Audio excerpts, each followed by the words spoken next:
Everyone laughed at the waitress who fed a poor old lady, not knowing she was the mafia boss's mom.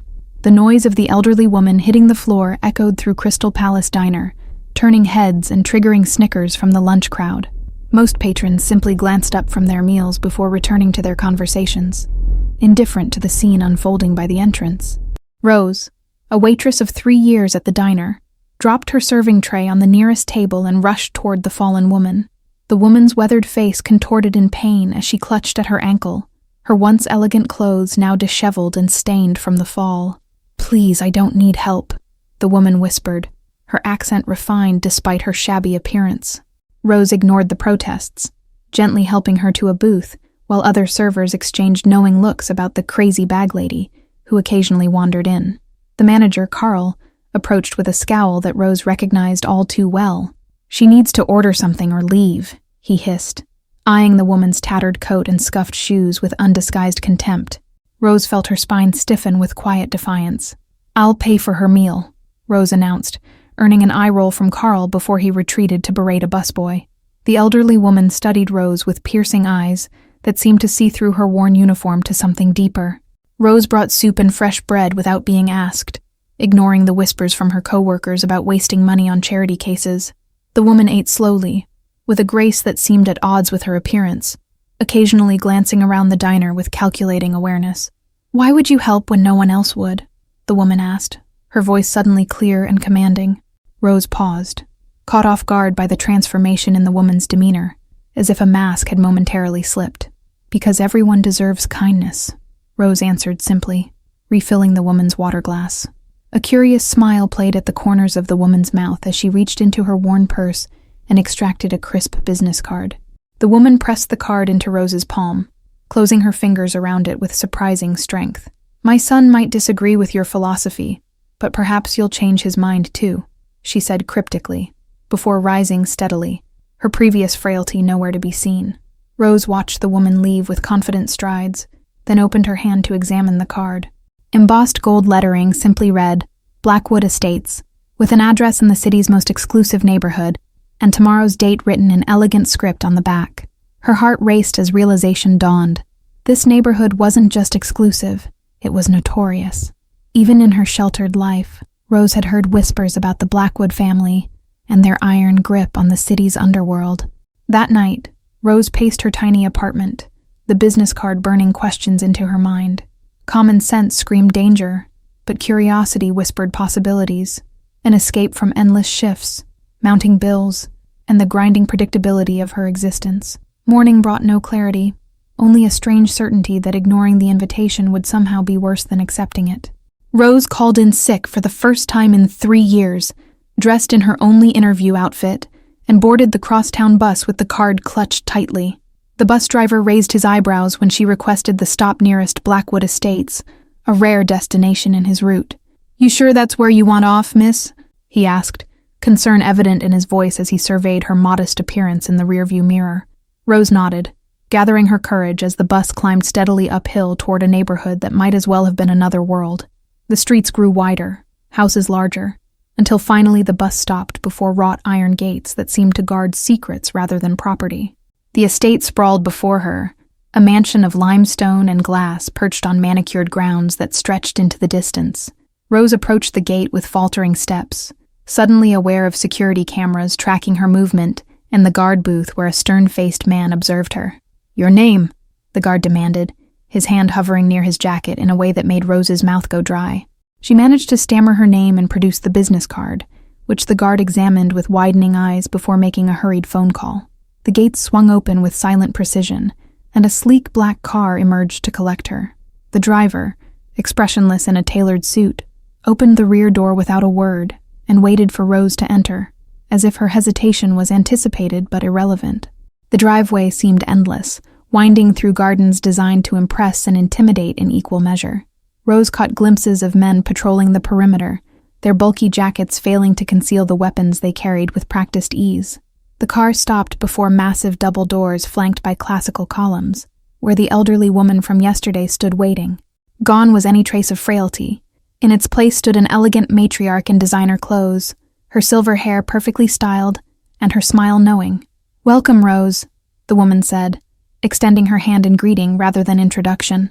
"I am Victoria Blackwood, and you've intrigued me enough to earn an audience with my son." Her words carried both invitation and warning. The interior of the mansion stunned Rose into silence. Marble floors that reflected crystal chandeliers, artwork that belonged in museums, and staff that moved with the quiet efficiency of those accustomed to power. Rose felt like an intruder in a world built on secrets.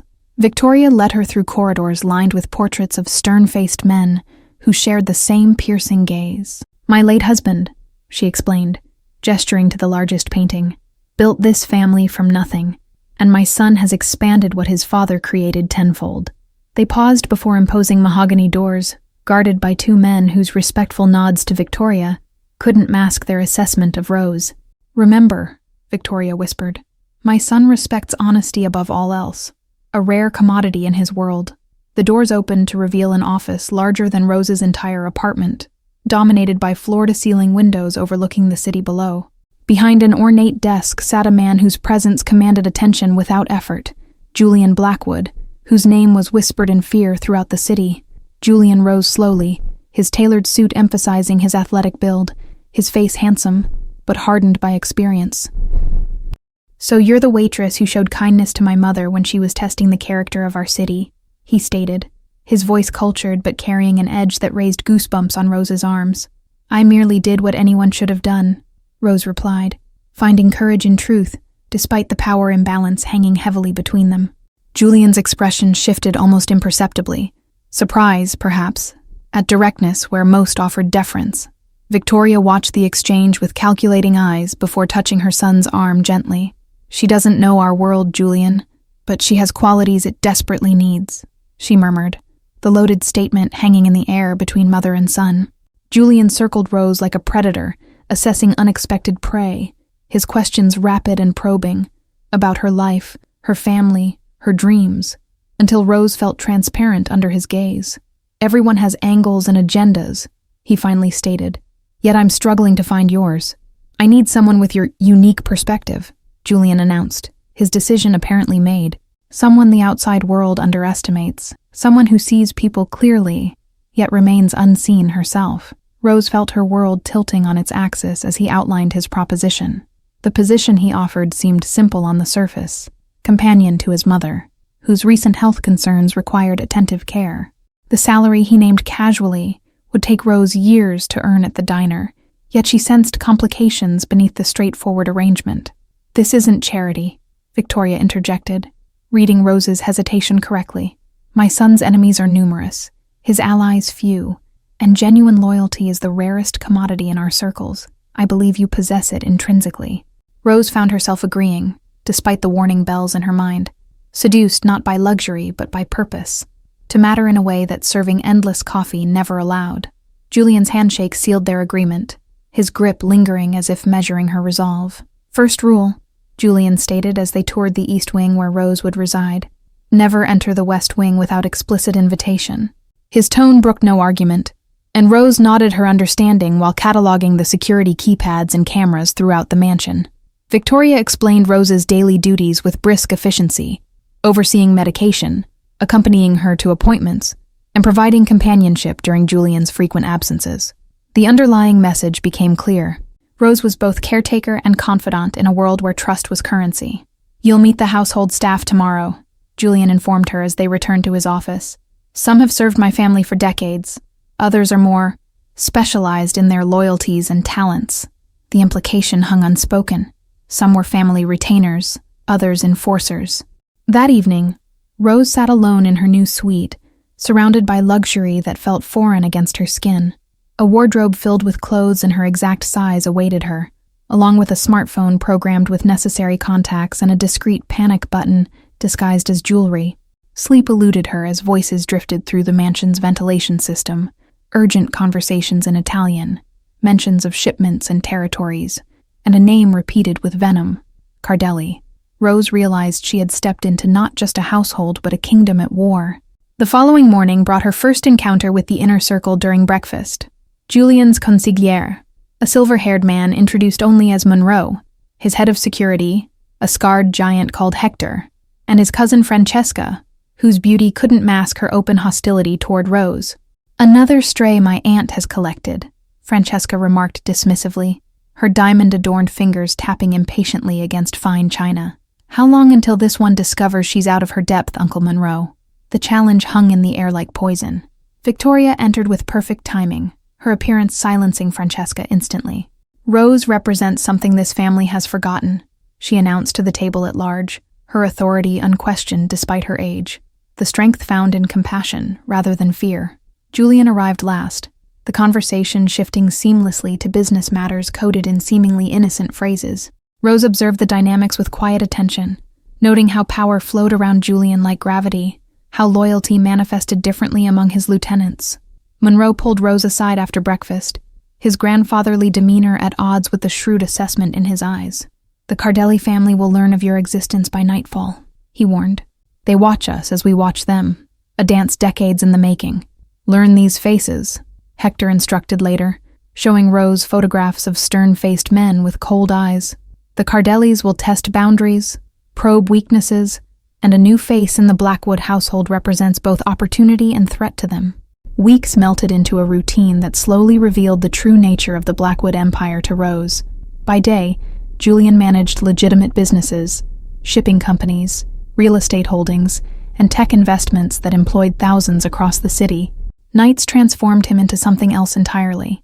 Meetings in private rooms with politicians seeking favors, police captains pocketing envelopes, and business rivals negotiating uneasy truces. Rose glimpsed this world in fragments as she fulfilled her duties to Victoria.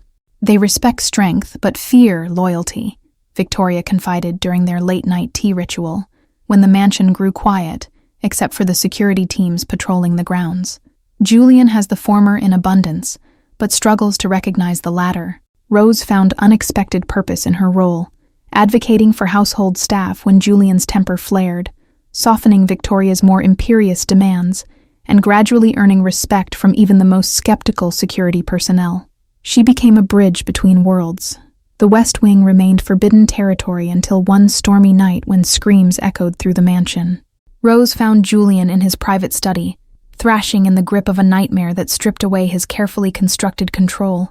"My father died in my arms," Julian confessed after Rose woke him, his defenses temporarily lowered by exhaustion and the strange intimacy of darkness. Cardelli assassins. They waited until he was with his grandson, ensuring the child witnessed everything. Something shifted between them that night, a trust born from vulnerability rather than power. Julian began including Rose in meetings about the legitimate side of his businesses, valuing her outsider perspective and unflinching honesty where yes-men had previously dominated.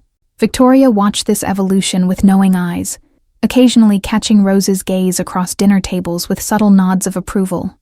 "You see him as a man, not a throne," she remarked one evening, as they watched Julian swimming laps in the indoor pool, his powerful strokes betraying inner turmoil. Rose discovered the family archives one rainy afternoon while helping Victoria organize old photographs.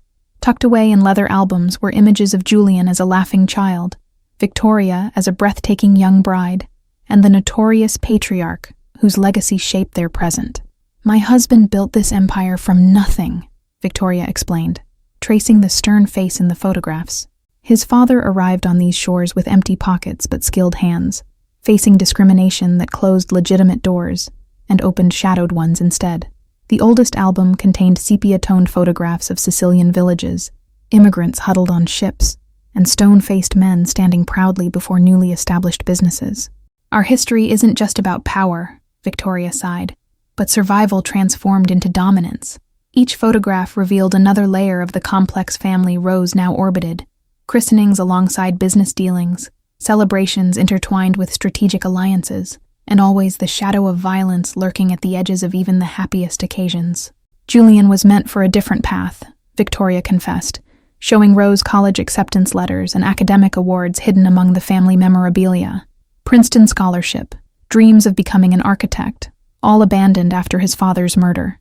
Rose began to see Julian not just as the feared kingpin, but as a man trapped by circumstance and duty, his intelligence and creativity channeled into maintaining an empire he never wanted to inherit. The revelation created an unexpected empathy that complicated her feelings. That night, Julian sought Rose out on the mansion's terrace, a rare bottle of wine in hand and questions in his eyes. "What did my mother show you?" he asked, his tone attempting casualness but missing by crucial degrees that revealed his vulnerability. Francesca's animosity toward Rose escalated as Julian's trust in the former waitress grew. Whispered conversations ceased when Rose entered rooms, and security personnel began escorting her more vigilantly between the mansion's wings after a misplaced kitchen knife narrowly missed her. "Watch Francesca," Monroe warned Rose discreetly during one of their now regular chess matches in the garden. "Her father was passed over for leadership when your boss's father chose Julian instead. Old wounds that never properly healed." Victoria's health suffered a setback that required hospitalization, leaving Rose to navigate the mansion's dangerous currents alone. Julian's increased absences coincided with rumors of Cardelli family movements in territories previously controlled by the Blackwoods. Rose discovered the listening device planted in Victoria's bedroom purely by accident, a tiny microphone disguised as a decorative button on a cushion. Instead of reporting it immediately, she began feeding it carefully crafted misinformation during one-sided conversations with the absent Victoria. Hector caught her in the act, his expression shifting from suspicion to grudging respect, as Rose explained her counterintelligence strategy. "You have instincts," he acknowledged, his usual terseness giving way to something approaching warmth as he showed her other surveillance methods employed against the household. Julian returned from a 3-day absence with a bruised jaw and haunted eyes, summoning his inner circle for an emergency meeting from which Rose was pointedly excluded. The raised voices behind closed doors suggested fractures in alliances previously thought solid. That night, Monroe suffered symptoms of poisoning during dinner. Swift intervention by security rushing him to a private doctor prevented tragedy. Analysis of his wine glass revealed traces of a rare toxin accessible only to those with specialized connections.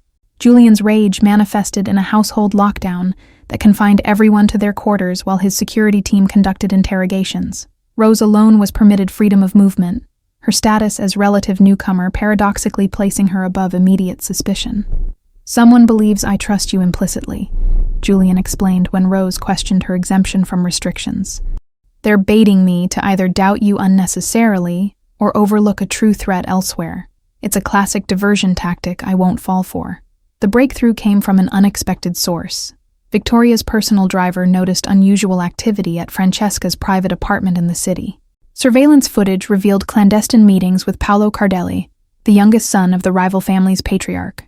Julian received this information with dangerous calm rather than explosive anger, strategically reassigning security personnel while maintaining a facade of normalcy. "The best trap is one the prey doesn't recognize until it's sprung," he explained to Rose during a seemingly casual garden walk that covered blind spots in the mansion's security cameras. Rose's morning tea ritual with Victoria, who had returned from the hospital, was interrupted by the arrival of an unexpected gift, a designer dress with an invitation to the governor's annual charity gala. The handwritten note from Julian indicated both of them would attend. "It's not just a social occasion," Victoria clarified, inspecting the midnight blue gown with expert eyes. "It's a declaration. Bringing you into public view means Julian considers you essential to his inner circle." The unspoken implications hung heavily between them. Francesca appeared uncharacteristically helpful in the days leading up to the gala, offering Rose advice about etiquette and introducing her to the family's longtime stylist. Each seemingly generous gesture carried undercurrents of assessment, as if measuring Rose for eventual destruction. The night before the gala, Rose overheard a cryptic phone call in Italian from Francesca's suite, her limited understanding of the language still sufficient to recognize words for tomorrow, governor, and security gap. Sleep eluded her as possibilities swirled like approaching storm clouds. Rose debated warning Julian immediately, but caution prompted her to investigate further, before potentially exposing Victoria to danger with false accusations against her niece. The household safe in Julian's study, off-limits yet tantalizingly accessible during his morning swim, beckoned with answers. The safe yielded documents detailing offshore accounts with Francesca's name linked to Cardelli Holdings, a financial trail of betrayal dating back months. Rose photographed everything with trembling hands, the weight of her discovery crushing any remaining doubt. Julian received her evidence with stone-faced silence, examining each document methodically before meeting Rose's gaze. "You accessed my private safe without permission," he stated finally, his voice devoid of emotion in a way that chilled her more than outright anger would have. "I would betray your trust to protect your life," Rose countered, refusing to lower her eyes despite the fear coursing through her veins. Punish me if you must, but act on this information before tonight's gala becomes a slaughterhouse." Something shifted in Julian's expression. Not forgiveness, but recognition of something essential in Rose's character. "You understand the real currency of my world," he observed quietly. "The impossible choices that define us more than our successes ever could." The plan formed rapidly. Julian, Rose, and a trusted security detail would proceed to the gala as scheduled, maintaining the illusion that Francesca's betrayal remained undiscovered. Victoria would secretly relocate to their lakeside property with Monroe, who had recovered sufficiently to oversee her safety. "Why continue with the gala at all?" Rose questioned as she was fitted with a concealed panic button disguised as a bracelet. Julian's answer came with chilling pragmatism. "Spring the trap, but control when it closes and on whom." The governor's mansion transformed into a glittering battlefield that evening. Champagne flowed while security teams communicated through discreet earpieces. Political power brokers mingled with underworld figures in tuxedos, and Rose entered on Julian's arm like a debutante into a deadly chess match. Francesca's surprise at seeing Rose adorned in family jewels quickly transformed into calculated charm. "Victoria's pearls suit you," she commented, fingers brushing the necklace in a gesture that seemed appreciative but felt predatory. "Family heirlooms should be worn by those who truly understand their value." Paolo Cardelli made his appearance during the second champagne course, his handsome features arranged in diplomatic neutrality as he approached their table. Julian rose to greet him with the practiced ease of longtime adversaries maintaining public civility. The coded conversation between the men, pleasantries layered with threats, compliments containing warnings, provided cover for Rose to observe their surroundings. The catering staff included 3 men, whose rigid postures and vigilant eyes betrayed military training rather than service experience. The orchestra's transition to a waltz provided Julian the opportunity to guide Rose to the dance floor, where conversation could occur without observation. "Northeast exit through the kitchen, when I give the signal," he murmured against her ear, his hand at the small of her back projecting romantic intimacy rather than strategic planning. Rose spotted the first gunman reaching into his jacket as the governor approached their position. Time compressed into crystallized clarity as she registered Julian's blind spot, the security team's attention diverted by Francesca's dramatic accident with a champagne tower, and the fraction of seconds separating the present from tragedy. Her decision required no thought. Rose threw herself toward the governor, her momentum carrying both of them down as gunfire erupted above them. Pain blossomed across her shoulder, warm wetness spreading beneath the midnight blue silk as chaos engulfed the ballroom. Julian's voice penetrated the haze of pain and adrenaline, his face appearing above hers with an expression she'd never witnessed before, raw fear untempered by calculation. "Stay with me," he commanded, applying pressure to her wound as security formed a protective circle around them. "That bullet was meant for me, not you." The private hospital suite hummed with medical equipment and whispered conversations outside guarded doors. Rose drifted between consciousness and fevered dreams, catching glimpses of Julian's silhouette against window blinds and Victoria's worried face above hers. Recovery brought clarity and revelations as Julian maintained a near-constant vigil by her bedside. "The Cardellis believed you were my weakness," he explained during one lucid moment, "but they miscalculated. You became my strength instead." Police reports officially documented the incident as attempted assassination of the governor by extremists, with Rose heralded as a civilian hero who acted on instinct. Behind closed doors, a different justice unfolded in the shadow world, where Blackwood law superseded legal systems. Francesca disappeared from public view entirely, her fate unspoken, but understood in the grim satisfaction that occasionally crossed Julian's face when her name arose. Paolo Cardelli likewise vanished, though international banking alerts suggested a hasty relocation to non-extradition territories. Victoria arrived one morning bearing a velvet box containing the family's most treasured heirloom, a diamond pendant passed through generations to women who had defended Blackwood blood at personal cost. "Some family bonds transcend birth," she stated, fastening it around Rose's neck with ceremonial solemnity. The media frenzy surrounding Rose's heroism created unexpected complications. Her photograph appeared in newspapers nationwide, her humble origins as a waitress romanticized into modern Cinderella narratives. Julian's security team worked overtime to manage the sudden visibility of a woman previously valued for her anonymity. Nightmares plagued Rose's recovery, not of gunfire and blood, but of the moment of decision, the weight of choosing one life over potentially many. Julian found her one night on the hospital suite's balcony, tears streaming silently down her face as she confronted the burden of survival. "The first life you take changes you," he acknowledged, misinterpreting her tears. The quiet correction, that she mourned not taking life, but accepting its value, including her own, shifted something fundamental between them. Understanding replaced assumption, revealing depths previously unacknowledged. Rose returned to Blackwood Estate under increased security measures, her status within the household fundamentally altered. Staff who had once viewed her with suspicion now offered deference bordering on reverence, while Julian's business associates assessed her with new calculation. "They're recalibrating their understanding of power," Monroe explained during their resumed chess games, his recovered health a testament to Blackwood Medical Resources. "You demonstrated loyalty that can't be bought, the rarest commodity in our circles." Victoria's health improved dramatically once family threats stabilized, her focus shifting to Rose's integration into legitimate Blackwood enterprises. "Your perspective as an outsider reveals blind spots in our operations," she noted, reviewing charitable foundation reports that Rose had instinctively questioned. Julian gradually included Rose in strategic decisions that extended beyond security concerns into business territories. Her suggestions regarding employee welfare programs improved workforce loyalty at key manufacturing facilities, while her ethical boundaries challenged long-established practices within the organization. The Cardelli patriarch requested a meeting exactly 1 month after the failed assassination attempt. Neutral territory, limited security, a conversation between equals seeking resolution rather than continued bloodshed. The request arrived with a white flag and ancient Sicilian tokens signifying truce.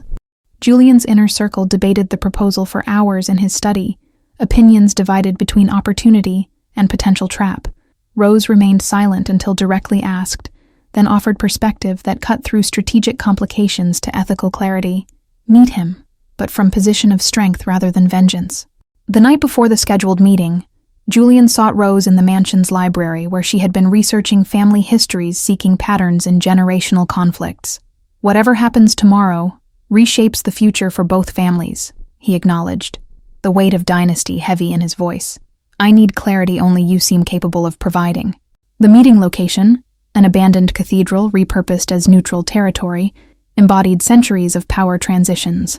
Stained glass filtered sunlight across marble floors, where both families' security teams maintained precise formation, weapons visible but lowered in reluctant truce. Ancient wooden pews had been arranged in a semicircle, creating a council chamber reminiscent of old-world traditions where enemies could speak face-to-face.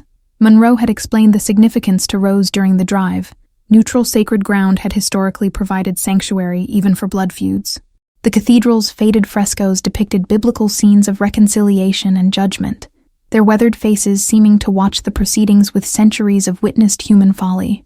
Rose noticed Julian glancing upward occasionally, his expression betraying rare moments of spiritual contemplation amid tactical considerations. Hector positioned Rose slightly behind Julian, but with clear sightlines to all entrances, her newly elevated status reflected in this protective formation. Her shoulder wound, still healing beneath designer silk, throbbed with each heartbeat, as if keeping time with the tension filling the sacred space. Salvatore Cardelli entered with dignity befitting his 70 years, supported by his remaining loyal son, but walking under his own power despite recent health struggles. His eyes, sharp despite age, found Rose immediately among Julian's entourage, assessment giving way to unexpected recognition. "The waitress who showed kindness to a stranger," he stated in heavily accented English, addressing Rose directly rather than Julian. "My wife spoke of you before her passing, a kindness freely given when she tested our city's character in disguise." The revelation stunned both families into silence. Victoria and Salvatore's wife, matriarchs of rival empires, had independently recognized something valuable in Rose's inherent compassion. What began as Victoria's test had inadvertently mirrored a similar assessment by her greatest rival. Negotiations progressed with careful formality, territories redrawn and restitutions established for transgressions on both sides. Rose observed the diplomatic dance with growing understanding of its historical context, not just business disputes, but generations of misunderstandings calcified into hatred. "My son acted without authority," Salvatore acknowledged, addressing Paolo's conspiracy with Francesca. "Family loyalty redirected toward personal vendettas serves neither our houses." The admission cost him visible pride, but earned grudging respect from Julian's advisors. Victoria arrived midway through negotiations despite medical advice to remain at the estate. Her entrance transformed the atmosphere from cautious diplomacy to something approaching genuine reconciliation, as she and Salvatore acknowledged decades of unnecessary conflict with the wisdom of survivors. "We fought over territories while our true enemies gathered strength elsewhere," Victoria observed, referencing emerging criminal organizations exploiting the vacuum created by traditional family rivalries. "Division weakens us all when unity would preserve what our husbands built." Rose witnessed the framework of peace take shape through careful word choice and symbolic concessions. Fishing rights returned to Cardelli control, Blackwood shipping lanes opened to mutual benefit, and most significantly, a council established where future disputes could be resolved without bloodshed. The agreement required blood oath from both patriarchs, an ancient Sicilian tradition blending Catholicism with older traditions. Rose watched Julian prick his palm without hesitation, mingling blood with his former enemies while reciting promises in a language older than the families themselves. Afterward, in the cathedral's garden where security maintained discreet distance, Salvatore approached Rose directly. "You remind me of someone," he stated, studying her features with intensity that bordered on discomfort. "A daughter I lost to illness decades ago, the same spirit that sees beyond surfaces to truth beneath." The drive back to Blackwood Estate passed in contemplative silence, the implications of peace reverberating through Julian's usually stoic demeanor.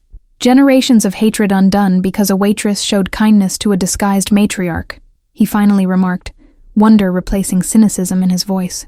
Victoria waited in the grand foyer, anxious despite constant updates from security channels. The transformation on her face when Julian entered, peace agreement secured, revealed decades of burden lifting from her shoulders. "It's done then," she stated, tears gathering, but not falling. That evening, the household celebrated quietly but genuinely. Vintage wine from pre-conflict eras, stories shared without strategic omission, and planning for legitimate business expansions previously impossible under constant threat. Rose observed the transformation with quiet satisfaction, her place in this new world undeniably established. The conversation turned inevitably to the future, alliances to nurture, businesses to legitimize, and the gradual shift from shadow economies to transparent enterprises. "The transition requires someone who understands both worlds," Victoria noted, her gaze resting meaningfully on Rose. "Someone who embodies compassion and strength in equal measure." 6 months transformed Blackwood Enterprises under Rose's growing influence. Charitable foundations expanded with genuine impact rather than tax advantages. Employee policies restructured to build loyalty through opportunity rather than fear, and community investments creating goodwill previously unimagined. Julian's gradual withdrawal from certain territories created space for legitimate businesses to flourish, transforming warehouses that once housed contraband into community centers and workforce development facilities. Rose oversaw each transition, ensuring former employees found placement in new ventures.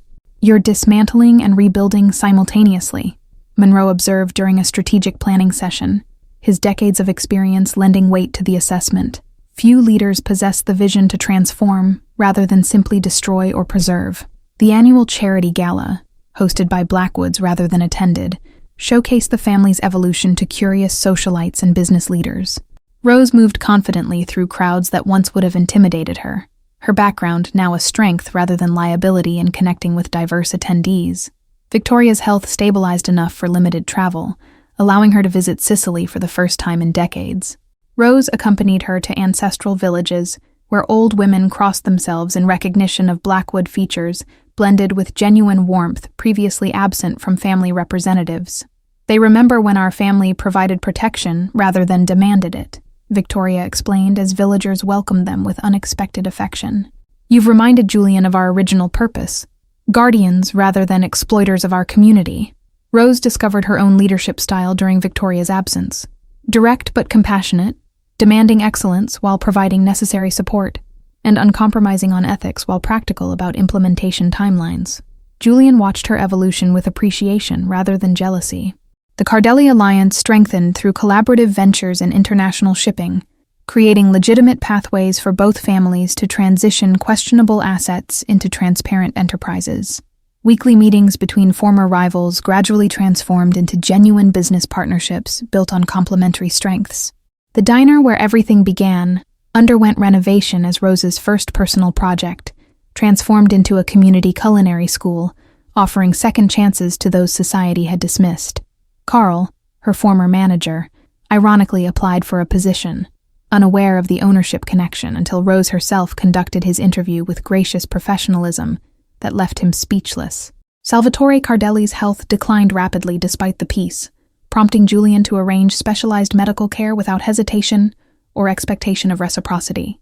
The gesture cemented trust between families more effectively than any formal agreement, demonstrating evolution from transactional thinking to genuine human concern. Christmas brought an unprecedented gathering, both families sharing tradition in Blackwood Estate's grand dining room, where armed guards once stood, now replaced by waitstaff serving mulled wine. Victoria and Salvatore exchanged stories of their deceased spouses with surprising warmth, healing wounds through shared memories of those whose conflicts they had inherited. Investigation into Francesca's betrayal revealed deeper wounds than simple greed.